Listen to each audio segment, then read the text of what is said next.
Narrator. Hello and a very warm welcome back to the English Learning Podcast.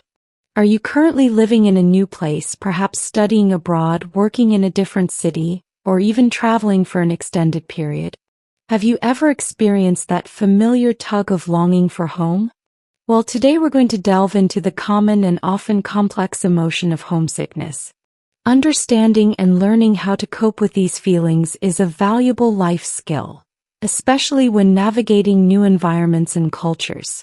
Today we'll listen to a heartfelt and relatable conversation between two individuals, Aisha and Ethan, as they discuss their experiences with homesickness. By listening to their stories and coping strategies, you'll not only enhance your English comprehension but also gain valuable emotional vocabulary and practical advice for managing feelings of homesickness. And remember to stay with us until the end of their conversation, where we'll have a practice session designed to help you actively engage with the language and concepts they explore. So find a comfortable spot, listen attentively, and let's explore the nuances of homesickness together. Aisha. Hi Ethan. It's good to see you. You seem a little quiet today. Is everything all right? Ethan. Hi Aisha. Thanks for noticing. I'm okay, just feeling a bit off, I guess.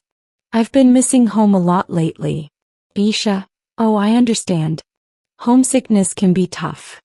How long have you been away from home now? Ethan. It's been about 6 months since I moved here for work. Initially, everything was so new and exciting, but recently that feeling has started to fade and the longing for home has become stronger. Aisha. I can definitely relate to that. When I first moved to this city for university, I went through a similar phase. The initial excitement wears off, and then you start to really miss the familiar comforts of home. Exactly. It's not just missing the place itself, but also the people, the routines, even the little things that you didn't really think about much when you were there. Aisha. Absolutely. It's the comfort of your own bed, your family's cooking, the familiar streets, the way things just are back home. Those small things can suddenly feel incredibly significant when you're away. Ethan. Yes. And it's not like I'm unhappy here. I'm making friends and I like my job, but there's still this underlying feeling of something missing. Aisha.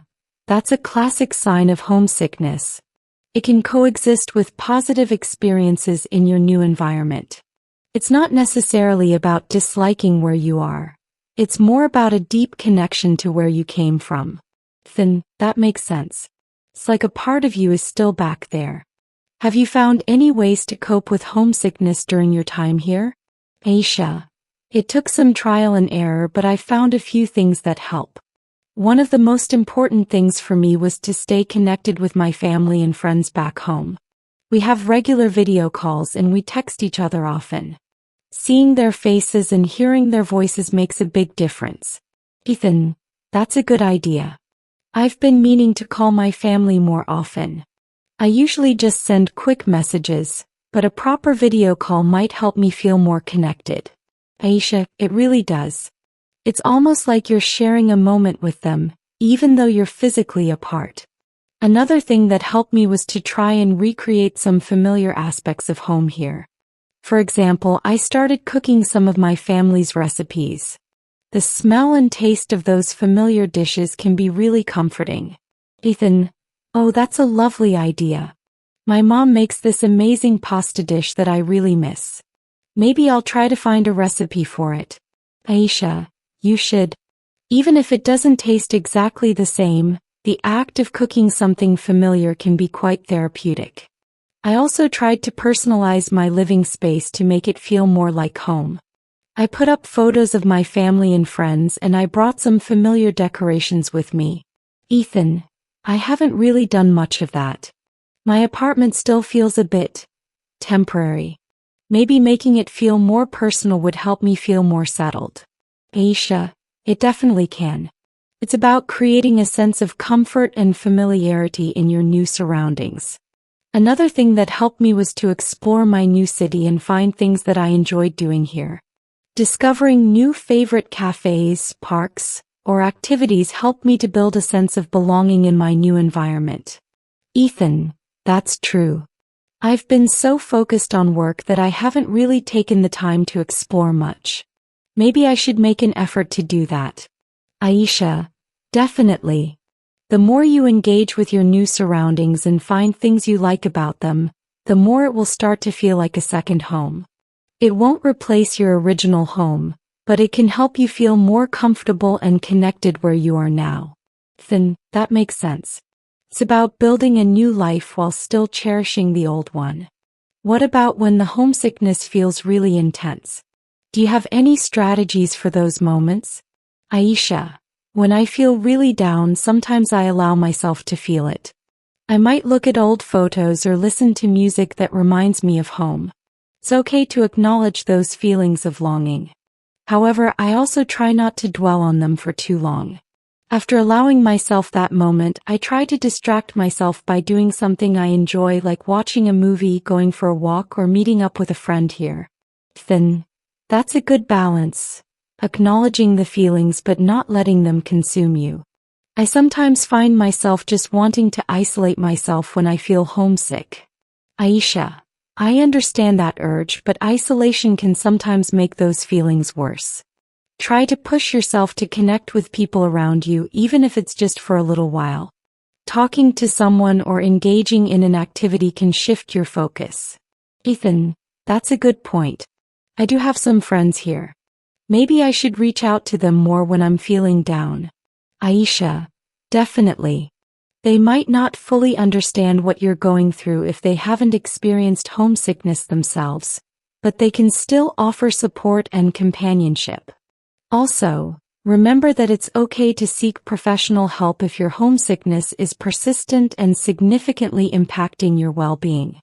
There are counselors and therapists who can provide support and guidance. Ethan, I hadn't really thought about that, but it's good to know that's an option. I guess sometimes it can be more than just missing home. It can turn into something more serious. Aisha, exactly. If it's interfering with your daily life and making it hard to function, seeking professional help is a sign of strength, not weakness. Ethan, that's a helpful perspective. What about the role of language in homesickness? Has learning English in a new environment ever contributed to your feelings of being disconnected?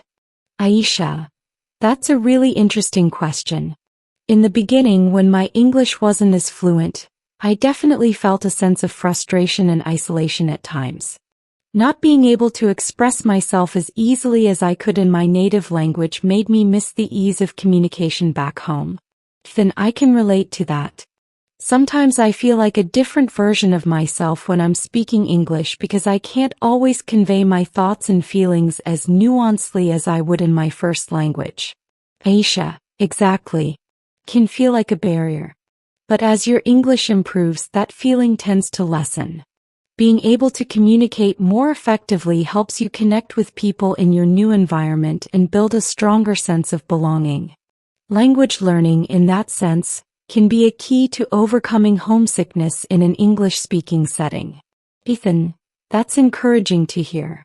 It gives me another reason to focus on improving my English skills. Aisha, absolutely.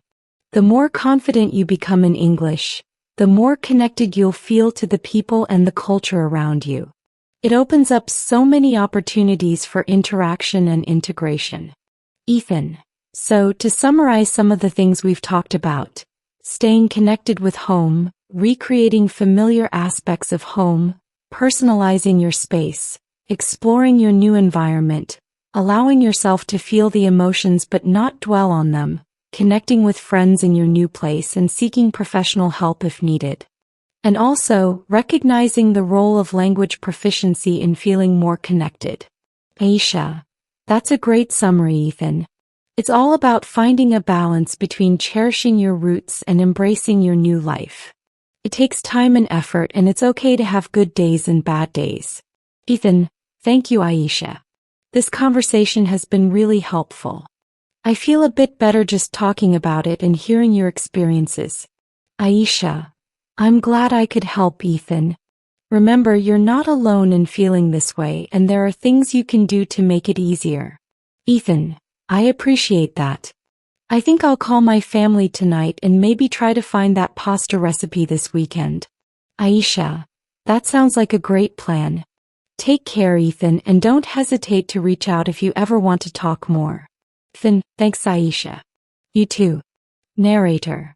That was a really thoughtful and empathetic conversation between Aisha and Ethan, exploring the common experience of homesickness and offering some valuable strategies for coping. They highlighted the importance of staying connected, creating familiarity, engaging with the new environment, and acknowledging the role of language in feeling connected. Now, let's move on to our practice session to help you actively engage with the language and concepts they explored. Practice section. Part 1. Vocabulary for homesickness. Let's review some key vocabulary and phrases related to homesickness that Aisha and Ethan used. Off. Feeling slightly unwell or not quite right emotionally. Think about, have you ever felt off when you were away from home? What did it feel like? Longing for. A strong desire or yearning for something, especially something far away or unattainable. What are some things you might experience a longing for when you are homesick? Familiar comforts. Things that make you feel safe, relaxed, and at ease because you have experienced them before. What are some of your familiar comforts from home? Underlying feeling. A feeling that exists but is not always obvious or openly expressed. What might be some underlying feelings that accompany homesickness? Coexist. To exist at the same time or in the same place. Can homesickness coexist with positive experiences in a new place? Explain. Trial and error. A process of experimenting with different methods until you find one that works. Finding ways to cope with homesickness often involves trial and error. What does this mean? Recreate. To make something again in the same way as it was before. How can someone recreate aspects of home in a new environment? Therapeutic. Having a healing or calming effect. Why might cooking familiar dishes be therapeutic when you are homesick? Personalize. To make something reflect your own personality or preferences. How can personalizing your living space help with homesickness? A sense of belonging. The feeling of being accepted and connected to a particular place or group. How can exploring a new city help you build a sense of belonging? Dwell on. To think or talk about something for a long time. Why is it important not to dwell on feelings of homesickness for too long? Urge. A strong desire or impulse to do something. What might be some urges someone experiencing homesickness might have? Isolate yourself. To stay apart from other people. Why might isolating yourself when you're homesick not be helpful? Companionship. The feeling of being with someone and having their friendly support. How can friends in a new place offer companionship when you're feeling homesick? Persistent. Continuing firmly or obstinately in a course of action in spite of difficulty or opposition. If homesickness is persistent, what might be a helpful step to take? Well-being. The state of being comfortable, healthy, or happy. How can persistent homesickness impact your overall well-being? Nuancedly. Expressing or understanding subtle shades of meaning. Why might it be difficult to express your feelings nuancedly in a second language when you're homesick? A barrier. Something that prevents progress or makes it difficult to achieve something. How can a lack of language fluency act as a barrier to feeling connected in a new environment? Integration. The process of becoming an accepted part of something. How can improving your English skills contribute to your integration in an English-speaking community? Part 2. Reflecting on your experiences with being away from home. Think about your own experiences with being away from home, whether it was for a short trip, study, or living in a new place. Answer the following questions. 1. Have you ever experienced homesickness? So when and what did it feel like for you? What were some of the specific things you missed most? 2. What were some of the initial reactions you had to being in a new environment? Was it mostly excitement, nervousness, or a combination of both? 3. Did you develop any strategies, consciously or unconsciously, to cope with any feelings of homesickness you experienced? What were they? 4. How did staying in touch with people from home make you feel? What methods of communication did you find most helpful? 5. Did you try to create any sense of familiarity in your new surroundings? So what did you do? 6. How did exploring your new environment and finding things you enjoyed doing there impact your feelings of being away from home? 7. Did language play a role in your experience of being away from home? If you were learning a new language, did it make the experience easier or more challenging at times? Part 3. Practicing expressing feelings of homesickness. Imagine you are talking to a friend in English about feeling homesick. Practice expressing the following ideas in your own words. 1. Explain that you are missing your home and the familiar things there. 2. Describe some of the specific things you miss, e.g., food, people, routines. 3. Explain that it's not that you dislike your current situation, but you still have a strong connection to home. 4. Ask your friend for advice on how to cope with these feelings. 5. Share something you have tried or are planning to try to feel more connected to home or your new environment. Practice saying these sentences and ideas out loud. Pay attention to your tone of voice and how you convey your emotions. Part 4. Offering advice to someone experiencing homesickness. Imagine a friend who has recently moved to a new English-speaking country is telling you they feel very homesick. Based on the conversation between Aisha and Ethan, what advice would you offer them in English? Think about the importance of staying connected with home. Suggestions for creating familiarity in their new space. Encouraging them to explore their new surroundings. Reminding them to be patient with themselves. Suggesting they reach out to friends in their new location. Or mentioning the potential role of improving their English language skills. Practice giving this advice in a supportive and encouraging way.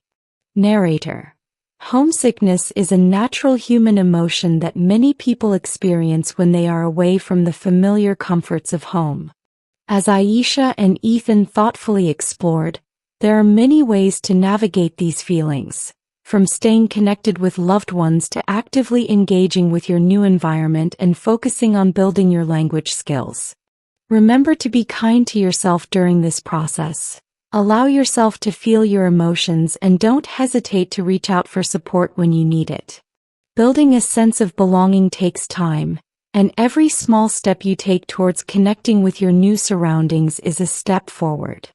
Thank you for joining the English Learning Podcast today. We hope this episode has provided you with valuable language and emotional insights into the experience of homesickness. We'll be back soon with more engaging conversations to support your English learning and personal growth. Until then, take care, stay connected, and remember that wherever you are, you have the strength to build a meaningful life.